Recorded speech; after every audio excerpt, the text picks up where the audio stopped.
یہ کہانی کسی فلم کی نہیں، کراچی کے شاہ فیصل کالونی میں پیش آنے والا ایک ایسا سچا واقعہ ہے جہاں محبت، نفرت، غیرت اور انتقام نے مل کر ایک ایسا خوفناک سانحہ جنم دیا جس نے پورے پاکستان کو ہلا کر رکھ دیا۔ سوال یہ ہے، کیا وہ ماں قاتل تھی یا مظلوم؟ فیصلہ آپ کریں گے، لیکن اس کہانی کا ہر موڑ، ہر لمحہ آپ کی ضمیر کو جھنجھوڑ کر رکھ دے گا۔ یہ ہے زینب اور سونیا کی ہولناک سچائی۔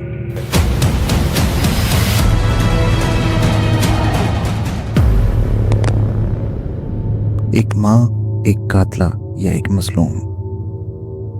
23 اگست 1992، ملتان۔ شہر کی گلیوں میں ایک شادی کی رونق تھی، روشنیاں جھلملا رہی تھیں، بینڈ باجے گونج رہے تھے اور دلوں میں محبت کی امیدیں جنم لے رہی تھیں۔ اس خوشیوں بھری فضا میں ارشاد بیگ زینب کو بیاہ کر اپنے ساتھ لے گیا۔ نئی زندگی، نئے خواب، لیکن تقدیر کے صفحے پر کچھ اور لکھا تھا۔ 1 سال بعد زینب کی گود میں ننھی سی جان نے آنکھ کھولی۔ اسے سونیا نام دیا گیا، لیکن یہ خوشی بھی عارضی ثابت ہوئی۔ 6 سال بعد 24 جنوری 1997 کو ارشاد ایک جان لیوا بیماری کے ہاتھوں زندگی ہار بیٹھا۔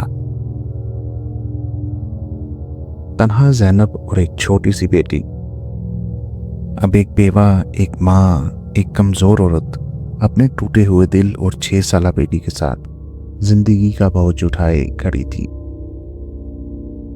سال 1998 میں بھائی اللہ رکھا کے کہنے پر زینب اپنی بیٹی کو لے کر کراچی آ گئی۔ قسمت نے اسے ایک بنگلے میں نوکری دلوائی، جہاں ہوئی ملاقات احمد عباس سے، ایک 42 سالہ شخص جو فوج سے فرار ہوا تھا، اب چوکیدار کی نوکری کر رہا تھا۔ کچھ ہی عرصے میں زینب اور احمد کے درمیان رشتہ جڑ گیا اور وہ شادی کر بیٹھے۔ لیکن زینب کو کیا معلوم تھا کہ اس فیصلے کے بعد اس کی زندگی ایک ایسے پاتال میں اترنے والی ہے جہاں سے واپسی ممکن نہیں۔ شادی کے بعد احمد عباس کا اصل چہرہ آہستہ آہستہ سامنے آنے لگا۔ کام پر نہ جانا، بات بات پر غصہ، نشہ اور عجیب حرکات۔ گھر کا ماحول بگڑنے لگا اور زینب کی بیٹی سونیا اب 16 برس کی ہو چکی تھی۔ ایک رات جب وہ دیر تک پڑھتے ہوئے سو گئی، اس نے محسوس کیا کہ کوئی اس کے قریب آ کر بیٹھ گیا ہے۔ آنکھ کھلتی ہے تو وہ احمد تھا، اس کا سوتیلا باپ۔ سونیا کی چیخ نکلتی ہے، زینب آنکھیں کھولتی ہے اور احمد کو دھکے دے کر گھر سے نکال دیتی ہے۔ لیکن یہ صرف ایک وقتی کامیابی تھی، آنے والا وقت بہت بھیانک تھا۔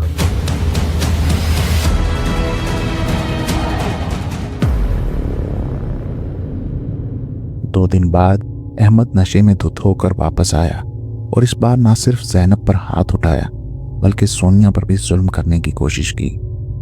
اب زینب کا صبر ٹوٹنے کے قریب تھا۔ خوف، غصہ اور بے بسی، یہ تینوں اس کے دماغ میں ایک خطرناک منصوبہ بنانے جا رہے تھے۔ 24 نومبر 2011 زینب جان چکی تھی کہ احمد صرف سونیا کی عزت نہیں، اس کی جان بھی لے سکتا ہے۔ وہ اپنی بیٹی کو ماموں کے گھر بھیج دیتی ہے اور احمد سے جھوٹ بولتی ہے کہ سونیا بھاگ گئی ہے۔ احمد غصے سے پاگل ہو کر خود ماموں کے گھر پہنچتا ہے۔